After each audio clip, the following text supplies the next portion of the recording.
Hello friends, सबको नमस्कार। मैं अमन सर आप सबका आपके अपने चैनल इंग्लिश फाउंडेशन कोर्स में एक बार पुनः स्वागत करता हूं। और दोस्तों, आज की शाम हम एक ऐसे टॉपिक के बारे में पढ़ने जा रहे हैं जो बेहद इंपॉर्टेंट है। उसको याद रखना आप सबके लिए महत्वपूर्ण तो है, आप सबकी जिम्मेदारी भी है।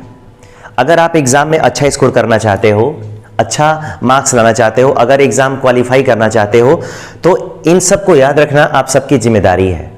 और इससे रिलेटेड क्वेश्चंस किस टाइप के आते हैं एग्ज़ाम में, ये बताना मेरी जिम्मेदारी है। तो आइए दोनों लोग अपनी जिम्मेदारियों को निभाते हैं और समझने की कोशिश करते हैं कि ये जितने सारे नाउन हैं, ये जितने सारे नाउन्स मैंने लिखे हुए हैं, इन सारे नाउन्स से रिलेटेड क्वेश्चंस आपके एग्ज़ाम में किस टाइप्स से पूछा जाएगा। ठीक है, उसको आप कैसे करोगे, कैसे समझोगे, कौन कौन सी ठीक है चीज़ों का आप ख्याल रखोगे, सावधानियां क्या बरतनी है। ठीक है, तो चलिए लाइव सेशन स्टार्ट होने से पहले, बताने से पहले मैं चाहूँगा कि सारे लोग, जितने भी लोग अभी लाइव आ चुके हैं, सारे लोग इस सेशन को अपने फ्रेंड्स के बीच शेयर कर दें ताकि वो लोग भी जुड़ें, जितना ज़्यादा शेयर कर सकें। ठीक है, चलिए अब ज़रा यहाँ पे लिखा गया कुछ इंपॉर्टेंट नाउन्स। और दोस्तों, जितने भी यहाँ पे नाउन्स लिखे गए हैं वो बेहद इंपॉर्टेंट है, इसलिए जानबूझ के इतना लिखने का मतलब एक और भी है कि आप सारे शब्दों को कम से कम देखोगे। तो अगर मैं एक बार अगर इस पे जाऊंगा तो आप सारे लोग भी तो इस पे जाओगे, इसलिए एक बार बताना मेरा फर्ज है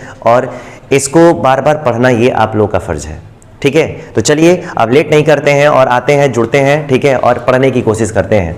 दोस्तों, इससे दो ही प्रकार के प्रश्न आएंगे। कभी भी अगर पूछा जाएगा क्वेश्चन तो इस पे दो ही प्रकार का प्रश्न पूछा जाएगा, इसीलिए मैंने यहाँ पे इसको बीच में लिखा है और दो भागों में डिवाइड कर दिए। एक शुरुआत में आपको सावधानी बरतनी है और एक सावधानी लास्ट में बरतनी है। ठीक है, चलिए सबसे पहला एक काम करेंगे आप कि इसमें जितने भी लोग लिखे गए हैं, इसमें जितने भी नाउन्स लिखे गए हैं, उस नाउन्स में आप क्या क्या नहीं करोगे। तो सबसे पहला काम इसमें दोस्तों कभी एस मत लगाना। ये जितने भी नाउन्स लिखे गए हैं ना, ये जितने भी नाउन्स लिखे गए हैं, जैसे कैटल है, शिप है, डियर है, जेंट्री है, पोल्ट्री है, पीपुल है, फोक है, पुलिस है, इन सारे नाउन्स में कभी आपको एस जोड़ने की जरूरत नहीं है। ठीक है, लेकिन अगर आपने ईएस जोड़ दिया तो भी गलत हो जाएंगे। यानी ना तो आपको एस जोड़ने की जरूरत है, ना तो आपको ईएस जोड़ने की जरूरत है, और ना ही आपको आईईएस जोड़ने की जरूरत है। ठीक है, आपको इसमें से कोई भी काम करने की जरूरत नहीं है।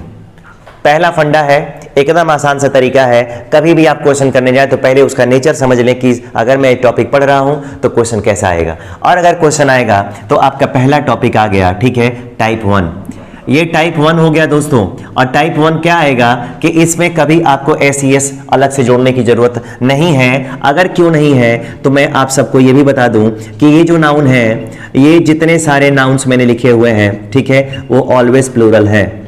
ऑलवेज प्लूरल, ठीक है, खुद ही होते हैं। ठीक है, ये ऑलवेज प्लूरल खुद ही होते हैं, इसको अलग से फिर प्लूरल करने की हमको और आपको जरूरत नहीं है। कभी भी अगर क्वेश्चन आता है, एकदम आसान तरीके से समझना है सब कुछ। ठीक है, अगर ये जितने सारे नाउन्स लिखे गए हैं ना, जो भी लिखे गए हैं, जैसे भी लिखे गए हैं, जिस कंडीशन में लिखे गए हैं, इसमें कभी एस, ईएस और आईएस नहीं जुड़ता है। तो अगर जानना चाहते हैं कि अगर क्यों नहीं जुड़ता है, तो एक छोटी सी बात याद रखिएगा, इसमें ये तीनों नहीं जुड़ेगा क्योंकि ये खुद प्लूरल है। और जो पहले से ही प्लूरल हो उसको फिर से प्लूरल बनाने की आपको क्या जरूरत है, वो तो खुद से प्लूरल है, फिर अलग से हमको ये सब जोड़ने की जरूरत नहीं है। तो पहला टॉपिक रहेगा, याद रखिएगा, टाइप 1 में। दूसरा, अगर यहाँ पे टाइप 2 आएगा दोस्तों, अगर यहाँ पे आएगा टाइप 2, तो टाइप 2 में याद रखना है, कभी भी अगर आपके सामने दोस्तों अगर यहाँ पे ए आ गया तो गलत है। ठीक है, कभी भी आ गया तो ये गलत है। कभी अगर एन का अगर इस्तेमाल किया तो भी गलत है, लेकिन द का इस्तेमाल आप करते रहोगे।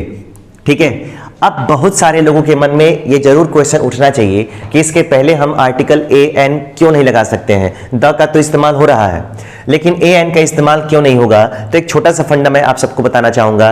ए एन का इस्तेमाल नहीं इसलिए होगा क्योंकि ए और एन का मतलब एक होता है।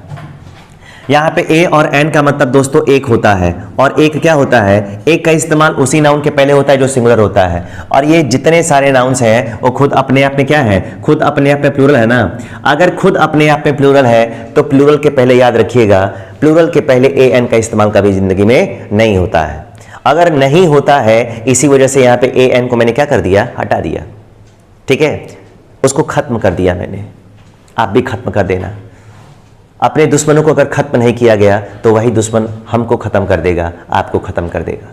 इसलिए ए और एन को खत्म करना जरूरी है, बहुत जरूरी है, ठीक है। लेकिन द का इस्तेमाल आप प्लूरल नाउन के पहले कर सकते हैं क्लास को बताने के लिए, इस वजह से यहाँ पे आर्टिकल द रहेगा और ए एन क्या कर दिए जाएंगे, हटा दिए जाएंगे। समझ गए?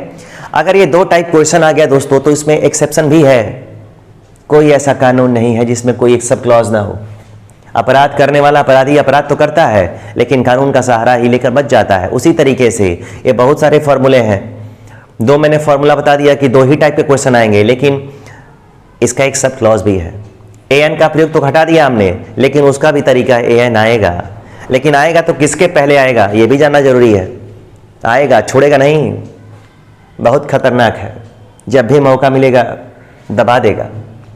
अब जरा देखें, अगर यहां पे सिप और डियर आ गया दोस्तों, ये केवल दो क्या है, ये दो इंपॉर्टेंट है और दो ही अपवाद है। अगर यहां पे सिप और डियर लिखा हुआ है, सिप और डियर के पहले आर्टिकल अगर ए का प्रयोग कर लिया गया, इसका मतलब है कि सिप और डियर अब सिंगुलर फॉर्म में चला गया, वो प्लूरल फॉर्म में नहीं आया है। लेकिन इसको बताने से पहले मैं सब पे एक एक बार आना चाहूंगा और चाहूंगा कि सारे लोगों को मैं बताऊं कि हाँ ये क्वेश्चन कैसे हो सकता है, इसको कैसे आप पढ़ने वाले हो।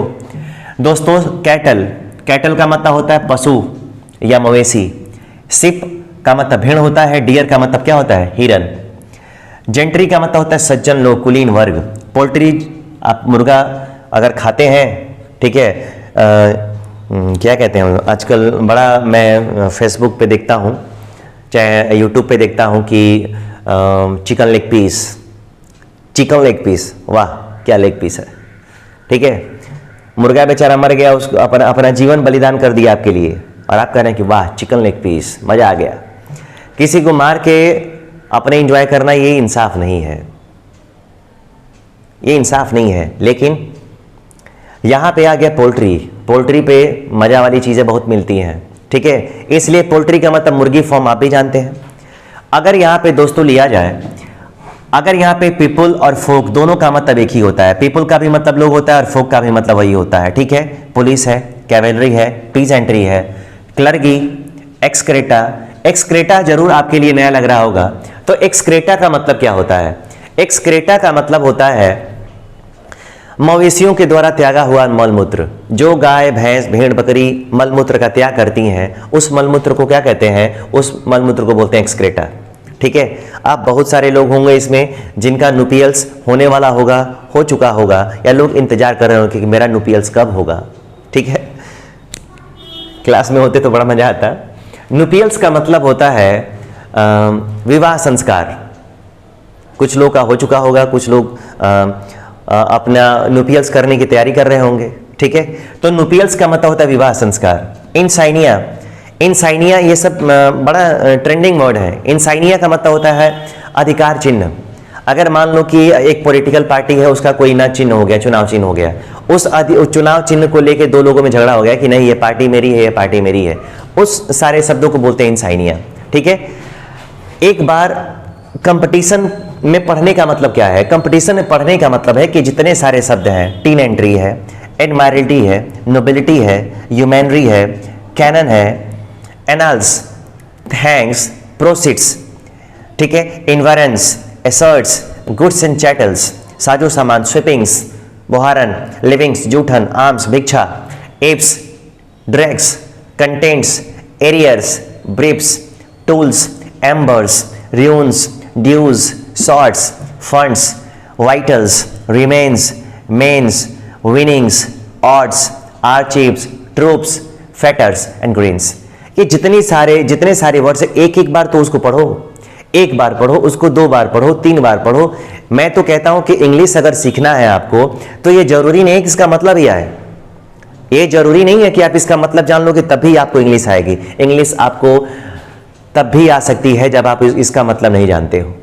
इंग्लिश आपको तब भी आ सकती है जब आप केवल इसको देखते रहोगे और ये दिमाग में रखोगे कि अरे यार ये तो शब्द खुद ही प्लूरल होता है, इसमें अलग से आपको एस आई एस लगाने की जरूरत नहीं है। क्यों जरूरत नहीं है? क्योंकि प्लूरल को प्लूरल थोड़ी बनाया जाता है, आपको खुद ही आ जाएगा ठीक है, भले ही आप इसका मतलब नहीं जानते हो। ठीक है, एक चीज और याद रखना, दुनिया में कोई भी परफेक्ट नहीं होता है, ठीक है, लेकिन वो उतना जरूर पढ़ लेता है कि अपने कॉमन सेंस का यूज करके वो बाकी चीजों को हैंडल जरूर कर लेता है, ठीक है, और एग्जाम में पास हो जाता है। आपको भी वही काम करना है, साम दाम दंड भेद, जो तरीका आप अपना सकें उस तरीके को अपनाइए और एग्जाम में स्कोर करिए, पास हो जाइए। बार बार और जिंदगी भर पढ़ने का कोई मतलब नहीं है, ठीक है।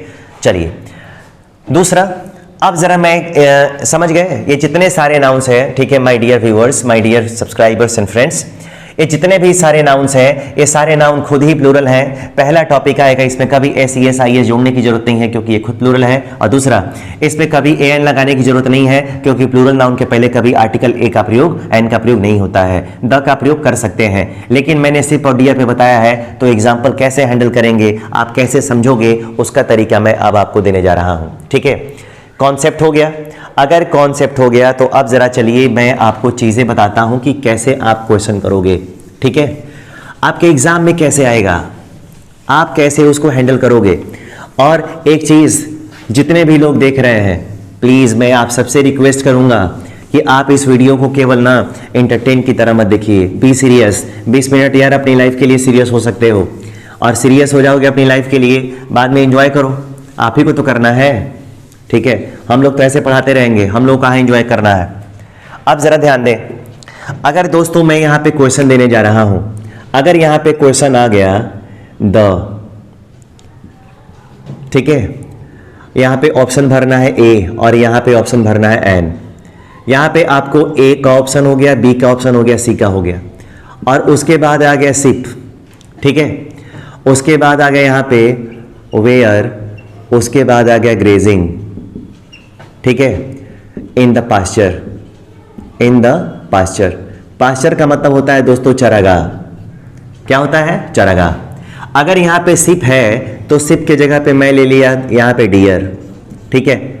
आप याद रखें, सिप और डियर जो भी होता है, ठीक है, सिप और डियर ये अपने आप में, अभी मैंने बताया कि ये सारे के सारे प्लूरल होते हैं, ठीक है। अब दो चीजों का ध्यान रखेंगे कैसे क्वेश्चन आएगा। अगर मैं चाहूं यहाँ पे कि आर्टिकल द का इस्तेमाल करूं तो बिल्कुल करूंगा। अगर आप चाहो कि मैं चाहूं कि अगर आर्टिकल ए का इस्तेमाल करूं तो बिल्कुल करूंगा। एन का इस्तेमाल नहीं होगा क्योंकि यहाँ पे एस से स्टार्ट है और यहाँ पे डी से स्टार्ट है, और जब भी कॉन्सोनेंट से स्टार्ट होता है उसमें एन आ सकता है, बट उसका साउंड भी वावेल का होना चाहिए, ऐसा कुछ नहीं है यहाँ पे। तो ए तो कैंसिल, एन तो कैंसिल हो गया। अब ए और द दोनों का मैं यूज कर सकता हूं, लेकिन अगर ये अगर वर्ड आपके लिए इंपॉर्टेंट है तो आपके लिए राइट वाला भी इंपॉर्टेंट है कि यहाँ पे आने वाली हेल्पिंग वर्ब कैसी है। अगर दोस्तों हेल्पिंग वर्ब है, और हेल्पिंग वर्ब किस फॉर्म में है? प्लूरल फॉर्म में है। अगर प्लूरल फॉर्म में है इसका मतलब है कि ए का भी इस्तेमाल नहीं होगा, कौन सा होगा? द का इस्तेमाल होगा, ठीक है, क्योंकि ये अपने आप पे प्लूरल है। दूसरा, अगर दूसरा क्वेश्चन आएगा तो दूसरा क्वेश्चन कैसे आ सकता है? अगर यहाँ पे आ गया द और उसके बाद आ गया सिप, ठीक है, ऑप्शन नंबर 1 और ऑप्शन नंबर 2 अब यहाँ पे जा रहा है द सिप्स। यहाँ पे आ गया ए और बी, उसके बाद आ गया आर, उसके बाद आ गया ग्रेजिंग, ठीक है, इन द। यहाँ पे पास्चर का सिनोनिम्स हो जाएगा दोस्तों, ठीक है, MEDOW, मिडो, ठीक है, मिडो का मतलब चरागाह, ठीक है। अब जरा ध्यान दीजिए यहाँ पे, अगर यहाँ पे सिप्स है और यहाँ पे सिप है, द का इस्तेमाल तो हम कर सकते हैं, बिल्कुल करेंगे भी। अब जरा ध्यान दें, आने वाली जो हेल्पिंग वर्ब है वो किस फॉर्म में आई है? प्लूरल फॉर्म में। अगर प्लूरल फॉर्म में आई है तो आप कैसे काम करोगे? अगर प्लूरल फॉर्म में आ गया तो आपको यह समझना चाहिए कि सिप एक ऐसा नाउन है जो अपने आप में प्लूरल है, उसमें कभी आपको SES लगाने की जरूरत नहीं है। इसका मतलब ऑप्शन नंबर ए करेक्ट है और बी वाला क्या हो गया? गलत हो गया। बी वाला गलत हो गया और ए वाला क्या हो गया? करेक्ट हो गया। तो एक तरीके को इस तरीके से क्वेश्चन आपको हैंडल करना है और देखना है कि कैसे हो रहा है, ठीक है। चलिए, अगर ऐसा क्वेश्चन आप कर लेते हैं तो मैं एक अलग क्वेश्चन कराता हूं। अगर मान लो कि यहां पे भरना है ए एन और द भरना है, ए आ गया, बी आ गया, सी आ गया, और उसके बाद आ गया यहाँ पे सिप, और मैंने यहाँ पे दोस्तों एक और ऑप्शन ले लिया डियर, ठीक है। उसके बाद आ गया वॉज, ठीक है, RUNNING, रनिंग। उसके बाद आ गया वेरी फास्ट। अब जरा इस पहले क्वेश्चन को अगर ये पहला क्वेश्चन आपने देखा होगा और पहले क्वेश्चन के बाद दोस्तों ये दूसरा क्वेश्चन, आपको यहाँ पे ध्यान देना है। अगर सिप है और डियर है तो यहाँ पे वही सिप और डियर है, बट यहाँ पे राइट में आप चेक करोगे तो यहाँ पे वॉज है, और वॉज क्या है? हेल्पिंग वर्ब है ना। अगर हेल्पिंग वर्ब प्लूरल नहीं आके कैसी आ गई है? सिंगुलर आ गई है। अगर यहाँ पे वेयर था तो हेल्पिंग वर्ब प्लूरल थी, लेकिन अब यहाँ पे वॉज आ गया तो हेल्पिंग वर्ब कैसी होगी? सिंगुलर ना। तो सिंगुलर हो गई तो एन तो कभी यूज होगा नहीं। आप यहाँ पे द का इस्तेमाल कर सकते थे, आप यहाँ पे ए का इस्तेमाल कर सकते थे, लेकिन द का इस्तेमाल तो तब होगा ना जब यहाँ पे प्लूरल होगा, और ए एन का इस्तेमाल करने से वो हो जाएगा सिंगुलर फॉर्म में। और जब सिंगुलर फॉर्म में हो जाएगा तो यहाँ पे ऑप्शन नंबर ए करेक्ट है और ऑप्शन नंबर यहाँ पे सी भी क्या है? गलत है। ऐसे आपको काम करना है और कोई काम नहीं करना है, ठीक है। क्वेश्चन बड़े आसान तरीके से पूछे जाते हैं, उसमें कोई दिक्कत नहीं है, बस आप ध्यान दोगे आंसर सही हो जाएगा। अब जरा यहाँ पे एक और क्वेश्चन लिख दिया जाए, ठीक है। अगर दोस्तों यहाँ पे लिख दिया जाए द क्लर्गी, CLERGY, क्लर्गी। अब क्लर्गी आ गया तो जो मैंने लिखा था ना उसमें क्लर्गी मौजूद था, ठीक है। क्लर्गी मैंने लिखा था, क्लर्गी ऑफ, ठीक है। उसके बाद आ गया माई colony, the clergy of my colony. यहाँ पे आ गया इज और आर, यहाँ पे ए का ऑप्शन, बी का ऑप्शन, और उसके बाद आ गया वेरी, ठीक है, वाइज, वेरी वाइज। अब आपको बताना है कि ये क्वेश्चन कैसे करना है। ऑप्शन आपके पास मौजूद है। अगर दोस्तों यहाँ पे क्लर्गी है तो यहाँ पे ए का कॉन्सेप्ट और यहाँ पे द का कॉन्सेप्ट, ठीक है। मैंने आपको बताया कि ये केवल दो नाउन्स के साथ आप कर सकते हैं, और वो दो नाउन कौन कौन से हैं? तो पहला सिप है और दूसरा कौन सा है? डियर है। और कोई नाउन नहीं है, और कोई नाउन नहीं है जब आप उसके पहले आर्टिकल का इस्तेमाल करोगे, ठीक है। ए एन का स्पेशली इस्तेमाल तो नहीं होगा, लेकिन आपको कौन सा काम करना है? यहाँ पे क्वेश्चन दिया गया the clergy, clergy of my colony. अब क्लर्गी है तो क्लर्गी कैसा नाउन है? तो दोस्तों ये क्लर्गी प्लूरल नाउन है, और अगर प्लूरल नाउन है तो आप ये भी जानिएगा कॉलोनी भले ही सिंगुलर हो, लेकिन ऑफ क्या होता है? तो ऑफ होता है प्रीपोजिशन। और एक चीज और याद रखेंगे, अगर प्रीपोजिशन आ गया ना तो प्रीपोजिशन का जो RHS होता है, प्रीपोजिशन का जो RHS होता है माय डियर फ्रेंड्स, वो ऑब्जेक्ट होता है। क्या होता है? ऑब्जेक्ट। और इसके लेफ्ट में आने वाला जो होता है वो आपका होता है सब्जेक्ट, और सब्जेक्ट यहाँ पे कैसा है? प्लूरल है ना। अगर प्लूरल है तो यहाँ पे आपको बी लगाना होगा, यहाँ पे इसका इस्तेमाल आप नहीं करोगे, ठीक है। क्वेश्चन तो बड़े आसान तरीके से पूछे जाते हैं, बस आपको अगर समझना आ जाएगा, अगर आप उसको समझना शुरू कर दिए कि हाँ ये क्वेश्चन कैसे होता है, बस मजा देखिए, बड़ा आनंद आएगा आपको करने में, ठीक है। लेकिन उसके लिए आनंद अगर लेंगे, अपना कॉन्फिडेंस अगर बढ़ाएंगे, उसका एक छोटा सा तरीका भी है। उसका तरीका ये है कि आप जो मैं पढ़ा रहा हूं उसको पढ़िए, पढ़ने के साथ उसके अपने बुक से, जो लुसेंट की बुक हो, परफेक्ट की बुक हो, किरण कंपटीशन की बुक हो, पैरामाउंट की बुक हो, किसी भी ब्रांड की, किसी भी पब्लिकेशन की, किसी भी राइटर की बुक हो, आप उसको पढ़ेंगे, उसके क्वेश्चन को आप चेक करोगे, तब जाके आपको पता चलेगा कि हाँ मैं पढ़ रहा हूं तो मेरे को कुछ बेनिफिट है। देख के छोड़ देने से नहीं होगा, देख के छोड़ देंगे तब तो कुछ हासिल नहीं कर पाएंगे, लेकिन देख के अगर उसको सॉल्व करना शुरू कर देंगे माय डियर फ्रेंड्स, तो समझ जाइए कि आप कम समय में ज़्यादा ग्रो करेंगे, और आपको लगेगा कि हाँ मैं अगर कहीं 20 मिनट 25 मिनट अपना अगर दे रहा हूँ तो उसका कुछ बेनिफिट है, मैं उससे कुछ हासिल कर पाया हूँ, उससे कुछ सीख पाया हूँ, ठीक है। चलिए, ये बड़े आसान तरीके से क्वेश्चन पूछे जाते हैं, ठीक है। देखिए रात हो गई है बट मैसेजेस अभी भी मिल रहे हैं, ठीक है। Happy teachers day, happy teachers day, ठीक है। आप सबको टीचर्स डे अभी भी मिल रहा है यार, क्या करें। Belated happy teachers day sir, ठीक है। आपको बहुत बहुत धन्यवाद आप सभी लोगों को इतना विश करने के लिए, ठीक है, रिस्पेक्ट करने के लिए। भगवान आप सभी की इच्छाएं जरूर पूरी करें, ठीक है। बहुत बढ़िया। चलिए, ये नोट हो गया? अगर नोट हो गया है माय डियर फ्रेंड्स, ठीक है, तो इसमें कुछ आगे बढ़ा जाए, ठीक है। कुछ क्वेश्चन मैं और यहाँ पे कराना चाहूँगा आप सबको, ठीक है। मैं चाहता हूँ कि एक एक क्वेश्चन बारीकी से आप समझें और इसको करने की कोशिश करें। इसको लिख चुके हैं? अगर लिख चुके हैं तो ज़रा मैं आगे बढ़ता हूँ। क्वेश्चन को अटेम्प्ट करना बड़ा ज़रूरी होता है। जितना क्वेश्चन आप देखेंगे वेरियस टाइप्स ऑफ क्वेश्चन, यानी क्वेश्चन में वेरिएशन होना चाहिए, आप उसको पढ़ के देखो, ठीक है। पढ़ के देखोगे, समझ में आने लगेगा कि हाँ आप क्वेश्चन कैसे करते हो, कैसे आपको क्वेश्चन करना चाहिए, ठीक है। चलिए अब ज़रा मैं अगला क्वेश्चन लेता हूँ और क्वेश्चन ज़रा आप करके बताएं। अगर दोस्तों मैंने यहां पे क्वेश्चन ले दिया, ठीक है, और लिख दिया जाए कि हर नुपियल्स, ठीक है, यहां पे आ गया वॉज और यहां पे आ गया वर, ए का ऑप्शन, बी का ऑप्शन, जानबूझ के मैं दे रहा हूं, ठीक है, जानबूझ के मैं से दे रहा हूं कि आपको पहले समझ लो, और समझने के बाद अगर क्वेश्चन किसी भी एंगल से घुमाएगा तो आप कर लोगे। हर नुपियल्स वॉज वेयर, उसके बाद आ गया परफॉर्म्ड,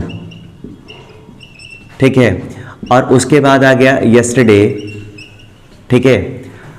अब जरा आपको ये बताना है कि ऑप्शन नंबर ए आप सिलेक्ट करोगे या ऑप्शन नंबर बी। बहुत सारे लोग अगर नुपियल्स नहीं याद होगा तो मैंने अभी 2-4 मिनट पहले बताया कि नुपियल्स का मतलब होता है विवाह संस्कार, ठीक है, और नुपियल्स अभी जो मैंने प्लूरल नाउन लिखा था उसमें मैंने नुपियल्स लिखा हुआ था। अब आपको बताना है कि नुपियल्स सिंगुलर फॉर्म में होता है या प्लूरल फॉर्म में, तो आप बताएंगे कि नुपियल्स प्लूरल फॉर्म में होता है, क्योंकि उसे बहुत सारे फंक्शन होते हैं, बहुत सारे चीजें आती हैं उसमें। तो यहाँ पे वॉज नहीं बल्कि क्या होगा, यहाँ पे वेयर होगा। अगर यहाँ पे क्वेश्चन लिख दिया जाए दोस्तों छोटा सा, यहाँ पे लिख दिया जाए ALMS आर्म्स, क्या लिख दिया जाए, ठीक है, यहाँ पे दोस्तों लिख दिया गया आर्म्स, ठीक है, उसके बाद आ गया इज और यहाँ पे आ गया R, option number A, option number B, ठीक है, उसके बाद आ गया गिवन टू दोज पुअर, ठीक है। अगर यहाँ पे आर्म्स आ गया तो आपको पता होना चाहिए कि आर्म्स सिंगुलर है कि प्लूरल है। और आप सब ये जानते हो, आप सभी ये जानते हो कि ये जो आर्म्स होता है इसका मतलब होता है भिक्षा। क्या होता है, भिक्षा। ये सिंगुलर फॉर्म में कभी नहीं हो सकता है, ये हमेशा प्लूरल फॉर्म में रहता है। और अगर प्लूरल फॉर्म में होगा इसका मतलब है कि यहाँ पे आर होगा, कभी इसका प्रयोग क्या करेंगे, हम नहीं करेंगे। ये सारी चीजें बड़ी आसान होती हैं, आप देख के कर सकते हो, समझ सकते हो इसको बहुत अच्छे तरीके से, ठीक है। चलिए, अगर ये क्वेश्चन हो गया तो मैं जरा अगले क्वेश्चन पे चलता हूं। और अगला क्वेश्चन क्या कहता है, अगला क्वेश्चन क्या कहता है, ठीक है, तो अगला क्वेश्चन कहता है द, उसके बाद आ गया कैनन, ठीक है, उसके बाद आ गया वॉज और यहां पे आ गया वर, option number A, option number B, ठीक है, उसके बाद आ गया बॉम्बिंग, उसके बाद आ गया दोस्तों बॉम्बिंग, उसके बाद आ गया वेरी फास्ट, ठीक है। अब जरा ये क्वेश्चन आ गया, क्वेश्चन क्या कहता है, द कैनन वॉज और वर बॉम्बिंग वेरी फास्ट। ये जो कैनन है वो बहुत, कैनन का मतलब क्या होता है पहले तो ये जानना जरूरी है। और कैनन का मतलब होता है तोपें। पहले की जो लड़ाइयाँ लड़ी जाती थी वो तोप के माध्यम से लड़ी जाती थी, और वो जो तोप होता था, ठीक है, जो फायरिंग करता था मुगलों के काल में, अंग्रेजों के काल में, उसको हम कहते हैं कैनन। और ये जो कैनन होता है हमेशा प्लूरल फॉर्म में होता है। इस वजह से यहाँ पे जो आएगा कैनन, इसके साथ कभी वॉज का इस्तेमाल नहीं करेंगे, इसके बाद आप किसका इस्तेमाल करोगे, तो वेयर का इस्तेमाल करोगे, ठीक है। आ रही है समझ में बात? अगर ये चीज़ें समझ में आ रही हैं तो आप कॉपी उठाओ, पेन उठाओ और अपनी बुक उठाओ और लेकर शुरू हो जाओ। और जितना आप समझ सकते हो, ठीक है, एक एक करके बोर्ड से लिखा हुआ है उसको देख के समझो और क्वेश्चन को लगाना शुरू कर दो। उसी दिन से आपका कॉन्फिडेंस बढ़ने लगेगा, ठीक है। कहीं यार आपको इधर उधर भटकने की जरूरत नहीं है, ठीक है। मैं पढ़ा रहा हूं, बस उसको बस चेक तो कर लो कि जो मैं पढ़ा रहा हूं आपके बुक में मिल रहा है कि नहीं, आपको क्वेश्चन पेपर में मिल रहा है कि नहीं। करोगे तो एकदम साफ आएगा, ठीक है। इतने अच्छे से कहीं आप लोगों को समझ में नहीं आया होगा, ठीक है। दोस्तों, लाइट का थोड़ा इशू आ रहा है, ठीक है, इन्वर्टर डाउन होने वाला है, इस वजह से आज की क्लास में इतने पे स्टॉप करना चाहूँगा, ठीक है। और मिलते हैं अगली क्लास में फिर से एक नए कॉन्सेप्ट के साथ, और उम्मीद करूँगा कि आप लोग कॉपी पेन पे नोट कर रहे होंगे और इसको समझने की कोशिश कर रहे होंगे, ठीक है। आप लोग आए, जुड़े और इतने देर तक मेरे साथ रहे, उसके लिए आप सबको बहुत बहुत धन्यवाद, ठीक है। मिलते हैं कल एक नए टॉपिक के साथ, तब तक के लिए आप सब लोग का बहुत बहुत धन्यवाद एंड गुड नाइट।